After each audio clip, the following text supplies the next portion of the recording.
샬롬, 하나님과 동행하는 새벽기도회 달라스 임마누엘 교회 권성철 목사입니다. 오늘도 하나님과 동행하며 풍성함을 누리시는 저와 여러분 되시길 주님의 이름으로 축복합니다. 오늘 말씀은 열왕기하 23장 1절에서 3절까지의 말씀입니다.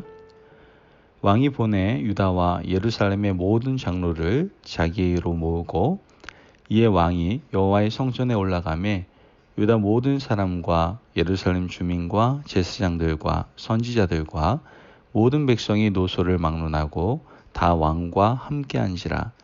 왕이 여호와의 성전 안에서 발견한 언약책의 모든 말씀을 읽어 무리의 귀에 들리고 왕이 단 위에 서서 여호와 앞에서 언약을 세우되 마음을 다하고 뜻을 다하여 여호와께 순종하고 그의 계명과 법도와 율례를 지켜 이 책에 기록된 이 언약의 말씀을 이루게 하리라 하며 백성이 다 그 언약을 따르기로 하니라.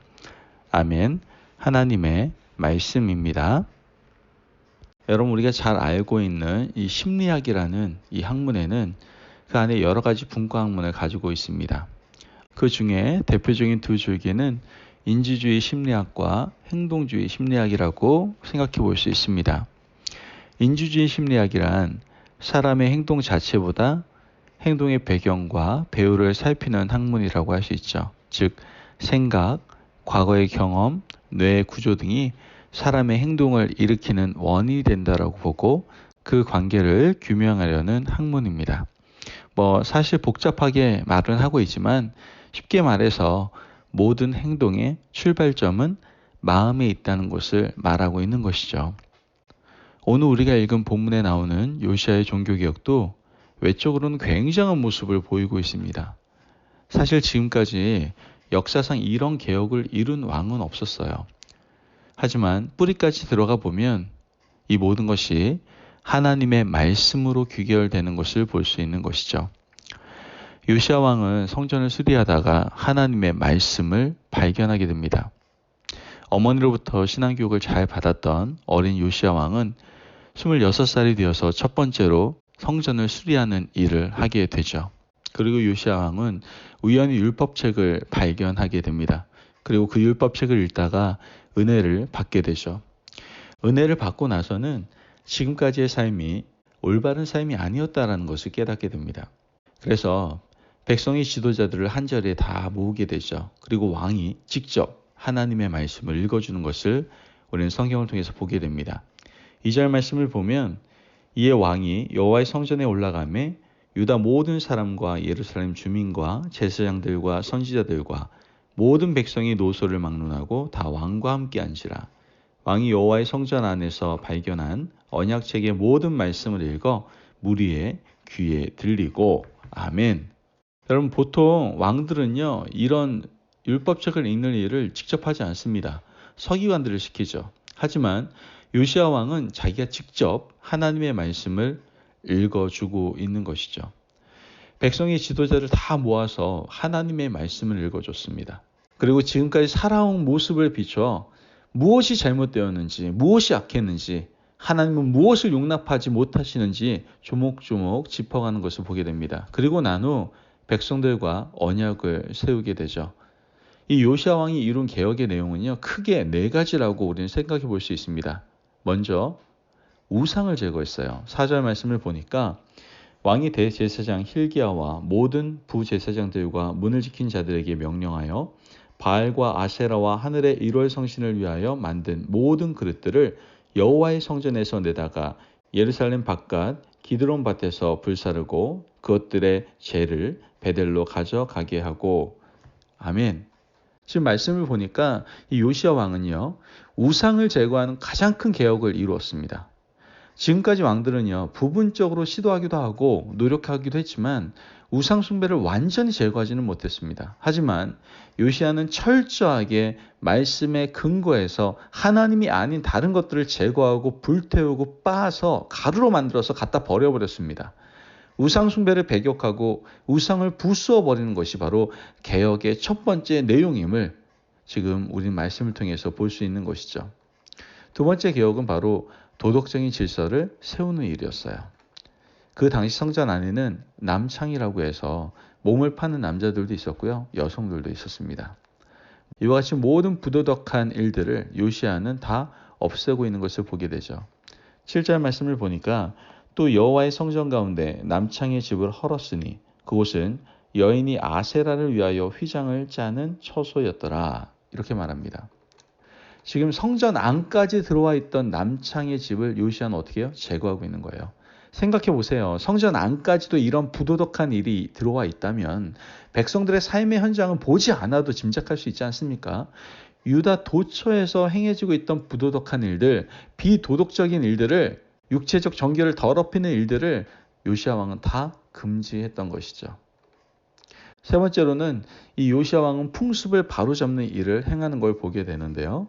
10절 말씀을 보니까 왕이 또 흰놈의 아들 골짜기에 도벳을 더럽게 하여 어떤 사람도 몰록에게 드리기 위하여 자기의 자녀를 불로 지나가지 못하게 하고 라고 말합니다. 그때 당시에 민간에 널리 퍼져 있었던 풍습은요, 자기 아들을 불태워서 이방신에게 제사 드리는 것이었어요. 이것은 당시 왕들도 행했던 일들이었던 것 같아요. 이런 악한 풍습, 잘못된 풍습을 다 제거하고 유다 지경의 올바른 풍습만을 세우기 위해서 노력했던 것이 바로 요시야 왕이었다는 것이죠. 마지막 네 번째로는 바로 절기를 바로 세우는 것을 보게 됩니다. 21절과 22절의 말씀을 보면 왕이 뭇 백성에게 명령하여 이르되 이 언약책에 기록된 대로 너희 하나님 여호와를 위하여 유월절을 지키라 하매 사사가 이스라엘을 다스리던 시대부터 이스라엘 여러 왕의 시대와 유다 여러 왕의 시대에 이렇게 유월절을 지킨 일이 없었더니 아멘. 여러분 유월절이 무엇입니까? 유월절은 하나님께서 출애굽하는 이스라엘 백성들에게 영영이 지킬 규례라고 선언하신 절기입니다. 그런데 이러한 중요한 절기를요, 사사시대 이후로 제대로 지키는 왕이 없었다는 거예요. 이거 굉장히 충격적이지 않습니까? 그런데 요시야는요, 기록된 말씀대로 다시 유월절을 다시 회복시키는 것을 우리는 보게 되는 것이죠. 사실 당시 역사의 현장으로 들어가 보면 요시야 왕의 개혁이 좀 과격해 보이기도 합니다. 그 당시 사람들의 눈으로 볼 때 우상을 부숴 가루를 빻고 또 불태우며 남창이 살았던 집을 허물고 없었던 절기를 다시 세우고 풍습을 바르게 한다는 것, 굉장히 엄청난 개혁으로 보였을 것입니다. 점진적으로 천천히 하면 좋을 것이라고 생각하는 사람들도 분명 있었을 거예요. 하지만 요시야 왕은요, 과격한 사람이 아니었어요. 단지 하나님의 말씀대로 철저히 행하는 사람이었다는 것이죠. 말씀에 비춰보니 지금 유다의 모습이 너무나 엉망이었던 거예요. 하나님의 말씀을 비춰보니 어느 것 하나 제대로 된 것이 없었던 거예요. 단지 요시야 왕은 말씀대로 행하고자 했던 것이죠. 절대로 이 요시야 왕이 과격한 사람이라든가 또한 무식한 사람, 때려 부수기 좋아했던 사람이 아니었습니다. 루터의 종교개혁이 이루어지는 그 당시에 사람들은 루터 종교개혁이 좀 과격하다고 생각하는 부분이 있었습니다. 그래서 온건한 사람들은 루터를 비난하기도 했죠. 하지만 루터의 입장에서는 굉장히 억울한 누명이었어요. 왜냐하면 루터처럼 평화를 사랑하고 하나님의 말씀을 사랑하는 사람이 없었기 때문이죠. 루터가 말씀을 비추어서 지금 살아가는 모습들을 보니까 너무나 형편이 없고 엉망이었던 거예요.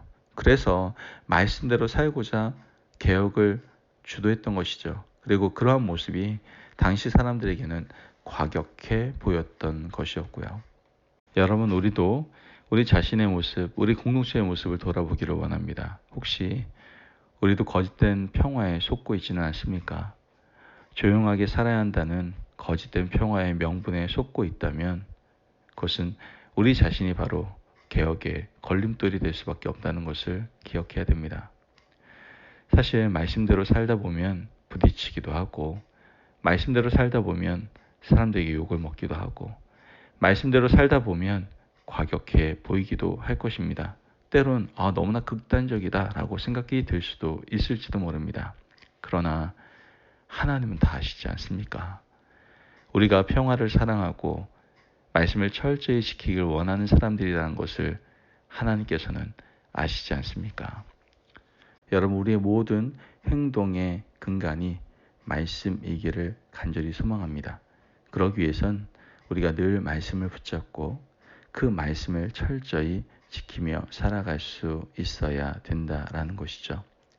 여러분, 오늘 다시 결단하여 하나님 말씀만 붙잡는 저와 여러분이 되시기를 주님의 이름으로 축복합니다. 아멘. 기도하겠습니다. 사랑이 많으신 하나님 감사합니다. 주님의 놀라우신 은혜 가운데 오늘 요시아 왕의 모습을 통해서 말씀을 붙잡고 사는 삶이 얼마나 중요한지를 다시 한번 깨닫게 하시니 감사를 드립니다. 하나님, 말씀대로 살아가는 것이 좀 과격해 보이고 극단적으로 보일지 모르지만 하나님께서 우리의 마음을 다 아십니다. 하나님, 우리가 말씀이 없는 거짓된 평화에 속지 않도록 좋은 게 좋은 거라고 그냥 흘러가는 인생을 살아가는 것이 아니라 늘 철저하게 말씀을 붙잡고 행동하며 살아갈 수 있는 오직 말씀에 의지하는 진정한 믿음의 사람들이 될 수 있도록 축복하여 주옵소서. 감사함이 예수님의 이름으로 기도합니다. 아멘. 오늘도 하나님과 동행하며 풍성함을 누리시는 저와 여러분 되시길 주님의 이름으로 축복합니다. 여러분, 우리 말씀에 근거하여 살아갑시다. 제발 말씀이 없는 거짓된 평화에 속지 맙시다. 철저하게 말씀만 붙잡고 행동하며 살아가며 더욱 말씀을 의지함으로 진정한 믿음의 사람으로서 온전히 설 수 있는 저와 여러분들이 되시기를 바랍니다. 말씀 안에서 승리하십시오.